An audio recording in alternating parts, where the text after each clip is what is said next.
खड़े होकर के माननीय गुरुदेव का सम्मान करें। ये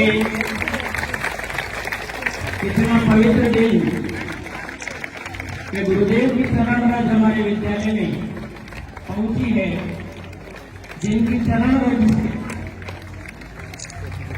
मेरे क्षेत्र पावन है, उनकी शरण रज हमारे विद्यालय में हमारा सौभाग्य गुरुदेव के श्री चरणों में आज हमें आशीष मिलेगा। एक दिवस शहीदों के नाम कार्यक्रम कर रहे हैं।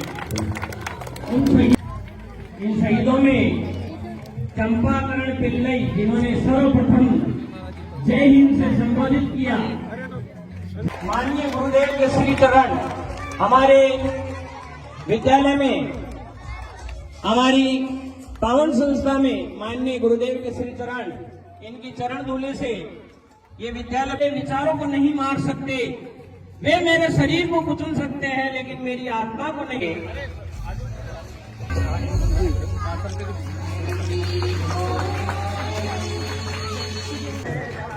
जी आप भी आइए और मां के चरणों में, इस शारदीय मां के प्रांगण में नमस्ते हुए आज के इस कार्यक्रम का हम आगाज करने जा रहे हैं।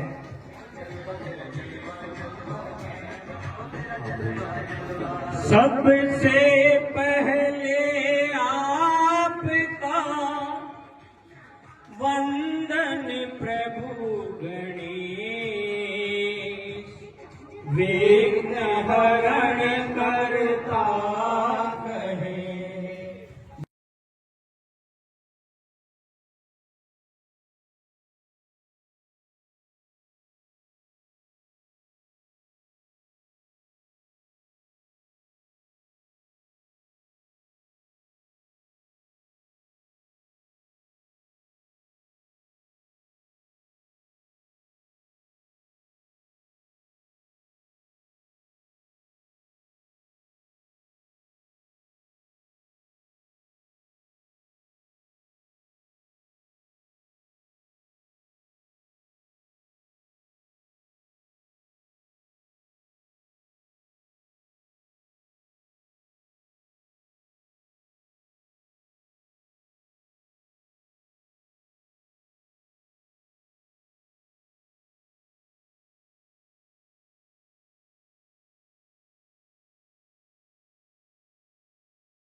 से पधारे हुए सम्मानित गणमान्य नागरिक,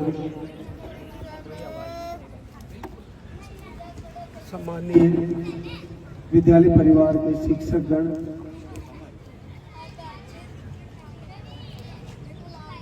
प्यारे बच्चे और बच्चियां,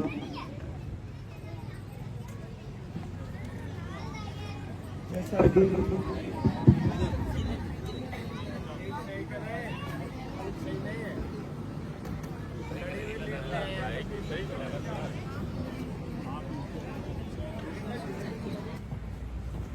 सभी सम्मानीय गणमान्य नागरिक, सभी को प्रणाम।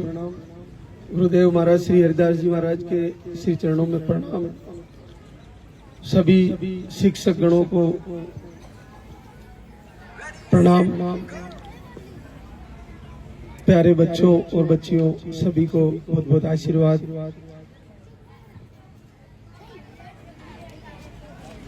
जैसा कि इस विद्यालय में संस्कृत विद्यालय है ये, तो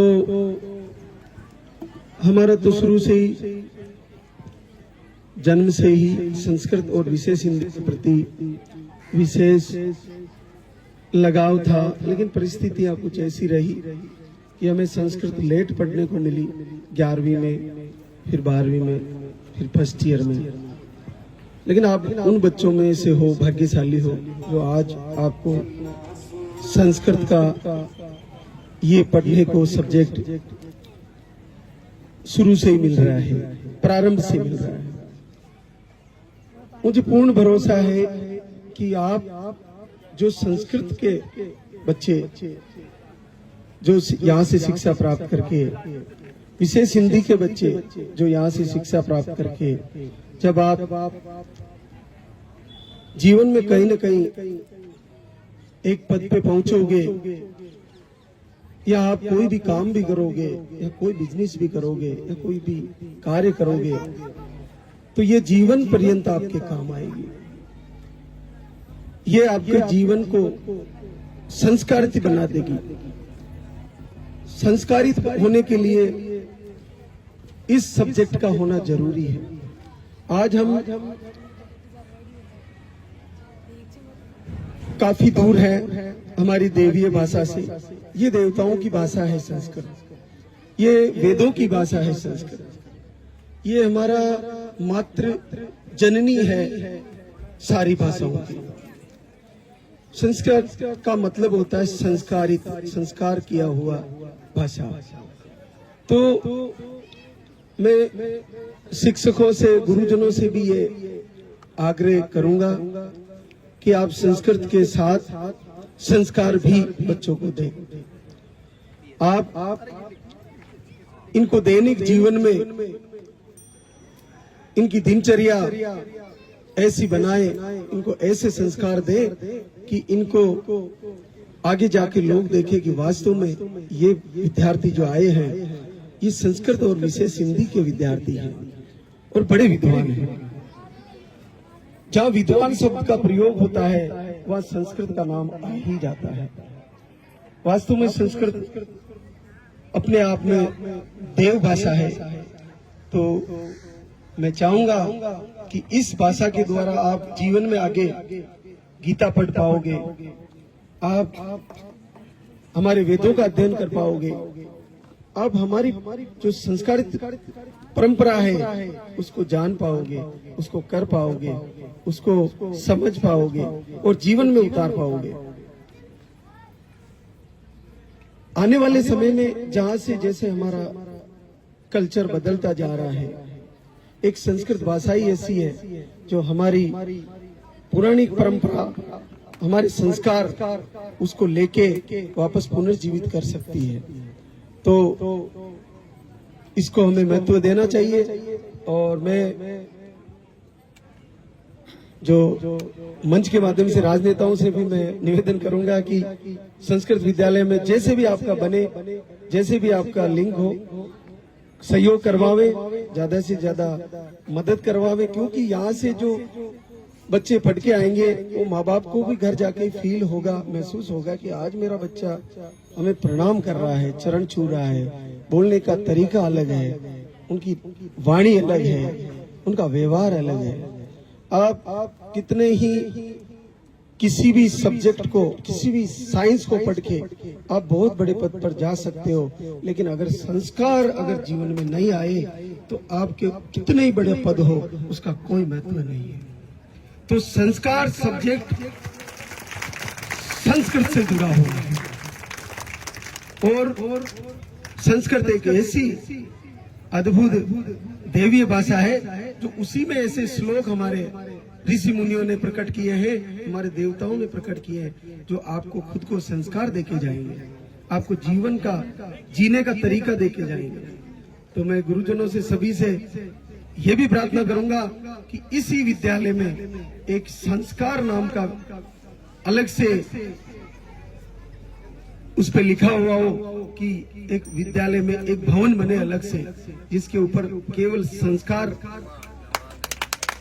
भवन हो और उसमें बच्चों को ये सिखाया जाए कि गुरुजनों से, माता पिता से, अपने से बड़ों से, विद्वानों से, साधु संतों से कैसे वाणी के द्वारा बातचीत किया जाए, उनका सम्मान कैसे किया जाए।